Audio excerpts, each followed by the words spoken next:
आधी रात का समय था। अनीता अपना चेहरा ढके हुए, हाथ में दराते लिए हुए चुपचाप बस चलती जा रही थी। तभी कुछ दूर चलने पर अनीता खुद से बोलती है, आज किसी भी हाल में मैं उस जादुई गन्ने के खेत से गन्ना तो लेकर ही रहूंगी।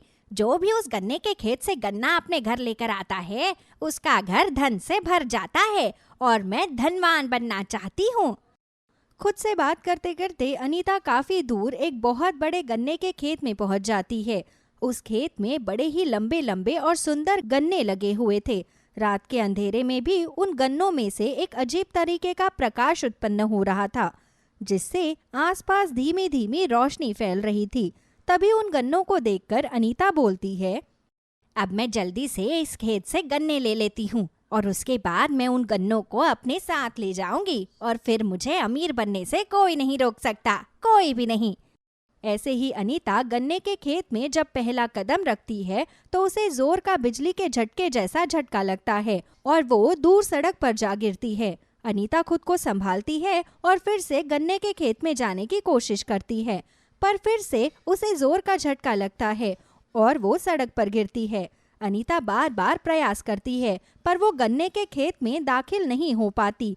तभी जोरों की हवा चलती है और गन्ने के खेत में लगे सारे जादुई गन्ने जोर जोर से हिलने लगते हैं और एक डरावनी सी आवाज आती है, तुम्हें क्या लगा था कि तुम अपने लालच को पूरा करने के लिए इस गन्ने के खेत से बड़ी आसानी से गन्ने ले जाओगी? तुम जैसे लालची लोगों के लिए ये जादुई गन्ने बिल्कुल भी नहीं है। चली जाओ यहां से। नहीं, जादुई गन्ने तो मैं लेकर ही जाऊंगी। कोई भी ताकत मुझे नहीं रोक सकती। और तुम जो भी हो सामने आकर बात करो, ऐसे छुप छुप कर क्यों बोल रहे हो?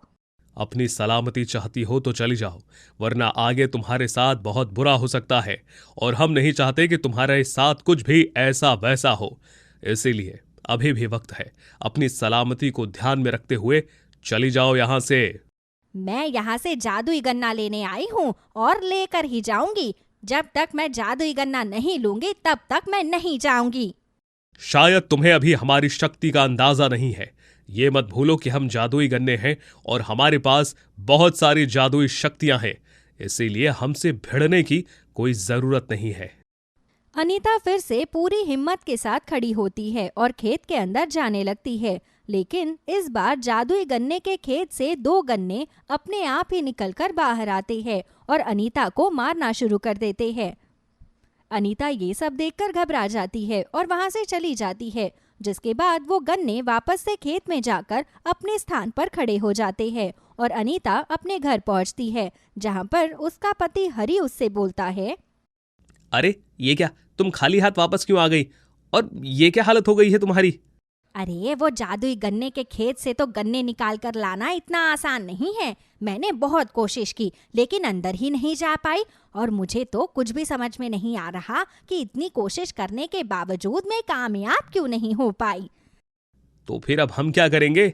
हमारे पास बस आज रात का ही मौका था। कल से हमें फिर से आने वाली अमावस का इंतजार करना होगा। अब हमारे पास इंतजार करने के अलावा कोई दूसरा रास्ता नहीं है। इस बीच हम देखते हैं कि उन जादुई गन्ने को हासिल करने का कोई और रास्ता है क्या। अनीता और हरी दोनों एक गांव में रहा करते थे। दोनों के घर के हालात ठीक ठाक ही थे, पर दोनों ही पति पत्नी बहुत ज्यादा लालची थे। उनके गांव से काफी दूर जाकर एक जादुई गन्ने का खेत था, लेकिन उस खेत में से कोई भी गन्ना अपनी मर्जी से निकालना बहुत ही ज्यादा मुश्किल था। गांव वालों का मानना था कि अगर उस खेत का गन्ना किसी के भी घर में होगा तो वो घर धनवान हो जाएगा। यही सारी बातें सोचकर अनीता भी उस जादुई गन्ने के खेत से गन्ना निकालकर अपने घर लाना चाहती थी, लेकिन उस गन्ने को अगर निकाला जा सकता था तो सिर्फ और सिर्फ अमावस की रात को। उसके अलावा किसी भी दिन जादुई गन्ने के खेत से कोई भी गन्ना नहीं निकल सकता था। अपने इस लालच को पूरा करने के लिए ऐसे ही एक दिन अनीता एक बहुत ही बड़े बाबा के पास जाती है और वहां जाकर बोलती है, बाबा जी मेरी मदद कीजिए। मैं लगातार कई अमावस पर जादुई गन्ने के खेत से गन्ना निकालने की कोशिश कर रही हूँ, लेकिन हर बार मैं नाकामयाब हो जाती हूँ। आप ही कोई रास्ता बताइए ना बाबा जी। जब तक तेरे मन में लालच है तब तक तू उस जादुई गन्ने के खेत से गन्ना तो क्या एक पत्ता भी नहीं ला सकती। अगर तू सच में उस जादुई गन्ने को हासिल करना चाहती है तो उसके लिए तुझे अपने मन से लालच को हमेशा हमेशा के लिए खत्म करना होगा। लेकिन बाबा, ये कैसे हो सकता है? किसी भी कार्य को करने के पीछे हर इंसान का स्वार्थ छुपा होता है और कहीं ना कहीं इसमें मेरा स्वार्थ है, मेरा लालच है। अगर आप मेरी सच में कोई मदद कर सकते हैं तो मुझे कोई दूसरा रास्ता बताओ। उसका दूसरा रास्ता है मेरे पास, लेकिन वो दूसरा रास्ता तेरे लिए बिल्कुल भी आसान नहीं है। बाबा, आप मुझे बस वो दूसरा रास्ता बताइए, बाकी वो कैसे करना है वो मैं देख लूंगी। ठीक है, अगर तू सच में जादुई गन्ने की शक्तियों को हासिल करना चाहती है तो सुन मेरी बात। तू एक काम कर सकती है, तुझे किसी ऐसे इंसान की तलाश करनी होगी जो दिल का साफ हो, अच्छा हो, और उसे अमावस वाले दिन उस जादुई गन्ने के खेत में गन्ना लेने के लिए भेज देना। हो सकता है इससे तेरी बात बन जाए। इसके अलावा हम तेरी मदद नहीं कर सकते। ठीक है बाबा, अब मैं इसी दूसरे रास्ते के राह पर चलकर और जादुई गन्ने की जादुई शक्तियों को अपना बनाकर रहूंगी। अनीता वहां से अपने घर आ जाती है और उस बाबा के कहे अनुसार ऐसे ही किसी इंसान को तलाश करने लगती है। तभी अनीता को अपने पड़ोस में रहने वाले एक गरीब सी लड़की सोनी ध्यान आती है। वैसे तो अनीता कभी उससे कुछ खास बातचीत किया नहीं करती थी, लेकिन अब अनीता को जादुई खेत से जादुई गन्ने निकालने के लिए सोनी से ज्यादा सही इंसान कोई नहीं लगा। अनीता सोनी के पास जाती है और बोलती है, सोनी, मुझे तेरी मदद चाहिए। क्या मदद चाहिए काकी? बताइए, मुझ गरीब से आपको कैसा काम? देख, काम करने से पहले मैं तुझे ये बता दूं कि अगर तू मेरी मदद कर देगी ना तो मैं तुझे बहुत सारा अच्छा अच्छा खाना और पहनने के लिए कपड़े दे दूंगी। आप सच कह रही है क्या? ठीक है, आप जैसा कहेंगी मैं वैसा करने के लिए तैयार हूँ। वैसे भी बहुत समय से मैंने अच्छे कपड़े भी नहीं पहने हैं और पेट भरकर खाना भी नहीं खाया है। ऐसे ही अनीता सोनी को अपनी सारी बात बता देती है।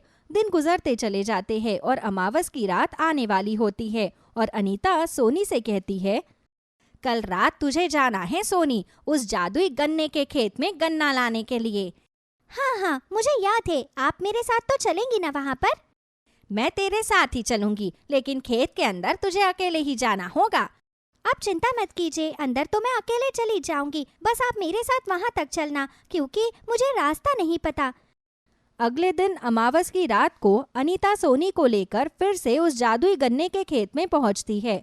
सोनी को देखकर ना तो गन्ने के खेत में कोई हलचल होती है और ना ही कोई डरावनी आवाज होती है। अनीता खेत से दूर खड़ी रहती है और सोनी को भीतर जाने के लिए बोलती है। सोनी जैसे ही गन्ने के खेत में अपना पहला कदम रखती है, तब भी सोनी को कुछ नहीं होता। सोनी बड़ी ही आसानी से गन्ने के खेत से एक गन्ना निकाल लेती है और उसे लेकर बाहर आ जाती है। अनीता ये सब कुछ देखकर बड़ा खुश होती है और सोनी उस गन्ने को अनीता को देते हुए बोलती है, ये लीजिए काकी, आपने कहा था ना कि गन्ना ला दो, तो मैंने आपको गन्ना ला दिया है। अब आप मुझे खाना और कपड़े दे दीजिए। हाँ हाँ, क्यों नहीं, सब कुछ दूंगी, पहले यहाँ से घर तो चल। अनीता सोनी के साथ वापस घर आ जाती है और जादुई गन्ने को लेकर अपने घर में रख देती है। दोनों पति पत्नी जादुई गन्ने को अपने घर में देखकर बहुत खुश थे। अगली सुबह जब सोनी अनीता के दरवाजे पर आती है तो वो फिर से अपने कपड़े और खाना मांगने लगती है और अनीता उसे धक्का देते हुए बोलती है, चल जा यहाँ से, तुझे ही सब कुछ दूंगी क्या मैं? अरे मुझे तो बस तुझसे अपना काम निकलवाना था, इससे ज्यादा कुछ नहीं। दोबारा मेरे घर के आसपास भी भटकी ना तो मैं मार मार के तेरी खाल उधेड़ दूंगी। उदास हुई सोनी वहां से चली जाती है। तभी अनीता अपने पति हरि से बोलती है, अजी, एक रात से ये जादुई गन्ना हमारे घर पर है, लेकिन अभी तक हमारे ऊपर पैसों की कोई बरसात नहीं हुई है। आखिर कितना समय लगेगा? ये तो मुझे भी नहीं पता, थोड़ा इंतजार कर लेते हैं, क्या पता जल्दी ही कोई करिश्मा होने वाला हो। हरि और अनीता ये सब बोल ही रहे होते हैं कि तभी वो जादुई गन्ना अपने आप हवा में खड़ा हो जाता है और फिर से वही डरावनी आवाज आती है, तुझे क्या लगा था कि तू एक मासूम के हाथ से जादुई गन्ने के खेत से गन्ना ले आएगी और अपने लालच को पूरा कर लेगी? मुझे लगा था कि शायद तेरा दिल बदल गया होगा और तू उस बच्ची की मदद करेगी, लेकिन तेरे मन में लालच भरा है, लालच। इसीलिए अब तुझे सजा मिलकर रहेगी। इतना कहकर वो गन्ना दोनों पति पत्नी की पिटाई करने लगता है और पीटते हुए उन्हें घर के बाहर ले आता है। सारे गांव वाले इस पूरे तमाशे को देखने लगते हैं और सभी को पता चल जाता है कि अनीता ने सोनी का इस्तेमाल करके जादुई गन्ने के खेत में से गन्ना लाकर अपने घर पर रखा है। दोनों पति पत्नी की मार खा खाकर अधमरी हालत हो जाती है और गन्ना चुपचाप जाकर सोनी के पैरों में गिर जाता है। और उस दिन के बाद अनीता को एक अच्छा सबक मिल जाता है और सोनी पर धन की वर्षा हो जाती है। रेखा अपने गांव के कुछ दोस्तों के साथ खेल रही थी और खेलते खेलते रेखा एक सब्जियों के खेत में आ जाती है। सब्जियों के खेत में अलग अलग प्रकार की सारी सब्जियां हो रखी थी। सब्जियां देखकर रेखा रुक जाती है और वो अपनी सहेली प्रिया से कहती है, प्रिया, ये देख, इस खेत में कितनी प्यारी प्यारी हरी हरी सब्जियां हो रखी है और सारी की सारी सब्जियां ताजी है। रेखा, हम एक काम करें, इस खेत से थोड़ी बहुत सब्जियां चोरी कर ले क्या? क्योंकि किसी को क्या ही पता चल रहा है कि सब्जियां हमने चोरी की है। नहीं नहीं पागल, चोरी करना बुरी बात है। मेरी माँ कहती है हमें चोरी नहीं बल्कि अपनी मेहनत पर विश्वास करना चाहिए। क्या रेखा, तू भी आंटियों वाली बात करती है? थोड़ी बहुत सब्जियां चोरी करने से कुछ नहीं होता। वैसे भी हम तो गरीब है और हमारे पास खाने के लिए अच्छा खाना भी नहीं होता है, तो अगर हम इससे थोड़ी सी सब्जी चोरी कर लेंगे तो क्या बिगड़ जाएगा? उल्टा हमारी माँ भी खुश हो जाएगी। पागल, तू मेरी पक्की सहेली है, इसलिए मैं चाहती हूँ कि तू कभी कोई गलत काम ना करे। चल, अब हम घर चलते हैं, वैसे भी शाम हो चुकी है। रेखा बहुत समझदार बच्ची थी। वो अपनी दोस्त प्रिया को चोरी करने से मना कर देती है और फिर वो दोनों अपने अपने घर आ जाती है। घर आने के बाद रेखा की माँ सुमन रेखा को खाने में एक रोटी और आधा प्याज और दिन की बची हुई दाल देते हुए कहती है, बेटा जल्दी से खाना खा ले और खाना खाकर सो जा। पर माँ, ये क्या, आज तुमने सब्जी नहीं बनाई क्या?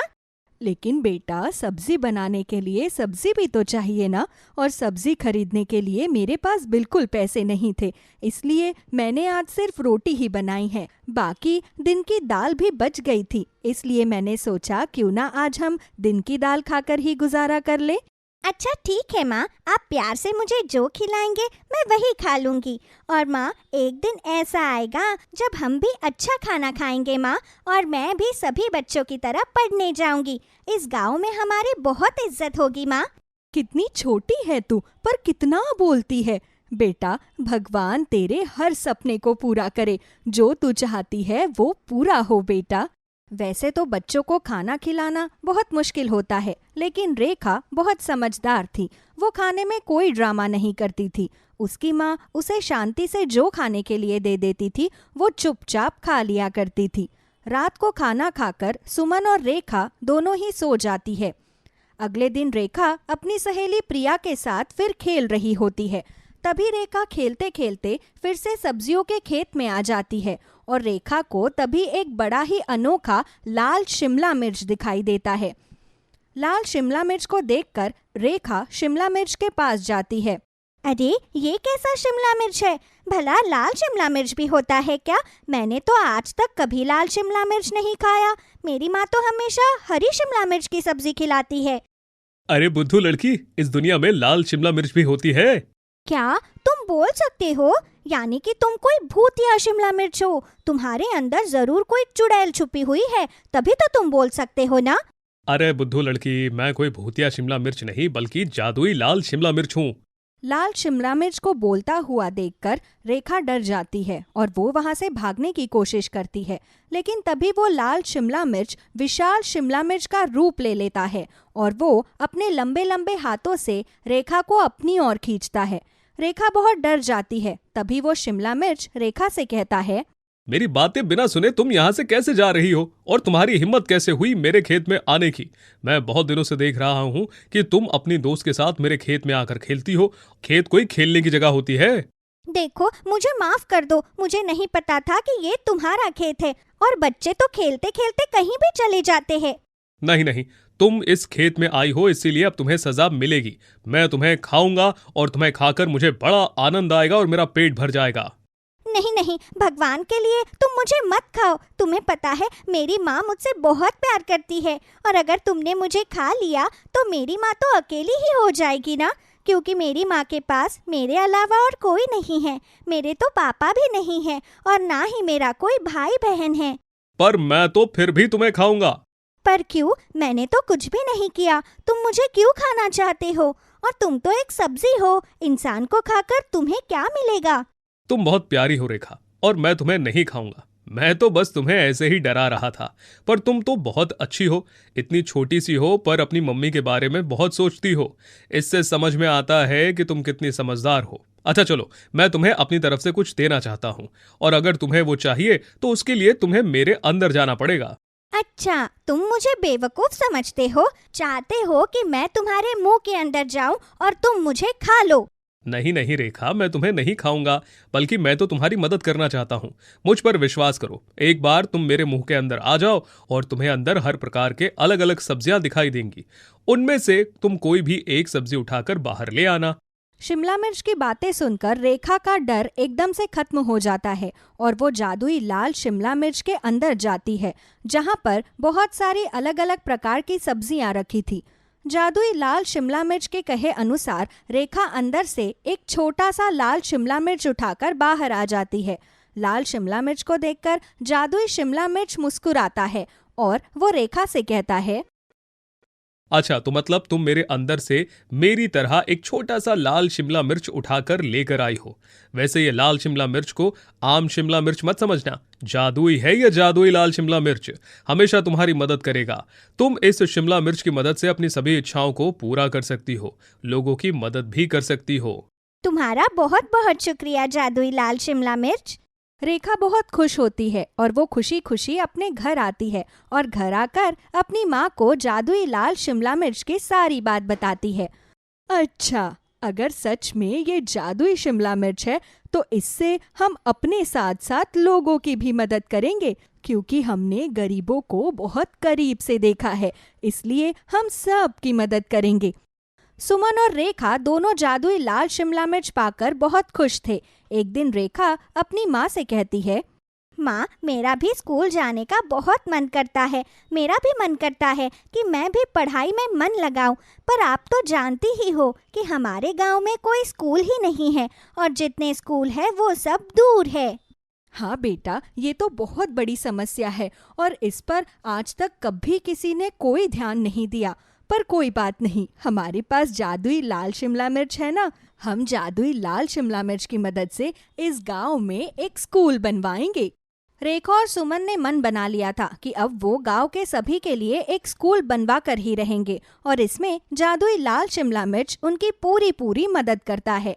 दोनों माँ बेटी जादुई लाल शिमला मिर्च की मदद से गांव में स्कूल बनवाती है। धीरे धीरे गांव के सभी बच्चे उसी स्कूल में पढ़ने के लिए जाते हैं। धीरे धीरे गांव के सभी लोगों को पता चल गया था कि सुमन और रेखा दोनों ही बहुत नेक दिल है। गरीब होने के बावजूद वो दोनों सबकी मदद करती है। एक शाम सुमन और रेखा दोनों अपने घर पर थे, तभी एक आदमी सुमन के घर आता है और वो सुमन से कहता है, अरे सुमन, तुम्हें पता है अपने गांव में जो बूढ़े काका है उनकी तबीयत बहुत खराब हो गई है, और तुम तो जानती ही हो कि वो अकेले रहते हैं। उनकी मदद करने के लिए कोई नहीं है। मुझे ऐसा लगता है कि अब तुम ही हो जो उनकी मदद कर सकती हो। ये कहकर वो आदमी वहां से चला जाता है, जिसके बाद सुमन और रेखा दोनों बूढ़े काका की मदद करने के लिए उनके घर आते हैं। दरअसल बूढ़े काका के परिवार में भी कोई नहीं था, इसलिए जब रेखा और सुमन को उनके बारे में पता चलता है तो वो दोनों जादुई लाल शिमला मिर्च की मदद से बूढ़े काका को अस्पताल में भर्ती करवाते हैं और इलाज का सारा खर्चा वो दोनों जादुई लाल शिमला मिर्च की मदद से उठाते हैं। कुछ ही दिनों बाद बूढ़े काका की तबीयत में सुधार आता है और बूढ़े काका अस्पताल से घर आते हैं और घर आते ही बूढ़े काका सुमन और रेखा का शुक्रिया अदा करते हैं। अरे बिटिया, तुम दोनों मेरे जीवन में साक्षात देवी मैया बनकर आई हो। आज तुम दोनों की वजह से ही मैं सही सलामत हूँ, वरना मेरे बच्चे तो मुझे कब का छोड़कर चले गए थे। अरे काका, अब शुक्रिया अदा करके हमें शर्मिंदा मत कीजिए। हम भी तो आपकी बेटियां हैं ना, और वैसे भी आपको सही सलामत देखकर हमें बहुत खुशी मिल रही है। ऐसा लग रहा है जैसे हमारी मेहनत सफल हो। अरे काका, आपको ये सब करने की कोई जरूरत नहीं है। वैसे भी आप भी तो इस गांव का हिस्सा हो ना, तो फिर आपको ये सब करने की कोई ज़रूरत नहीं है। आपको जब भी हमारी मदद चाहिए होगी आप हमें बता देना, हम हमेशा आपके साथ हैं। सुमन और रेखा का व्यवहार गांव के आसपास के सभी लोगों को बहुत अच्छा लगता है। हर किसी के मन में उनके प्रति मान सम्मान और इज्जत थी। देखते ही देखते कुछ दिन यूं ही बीत जाते हैं। जादुई लाल शिमला मिर्च की मदद से सुमन अपने लिए खूब सारी सब्जियां मांग लेती है और उन सब्जियों को बाजार में बेचकर पैसे कमाती है और लोगों की मदद करती है। दोनों माँ बेटी ने कभी भी जादुई लाल शिमला मिर्च को लेकर कोई लालच नहीं किया था, इसलिए वो जादुई लाल शिमला मिर्च हमेशा उनके साथ रहता है और उनकी मदद करता है।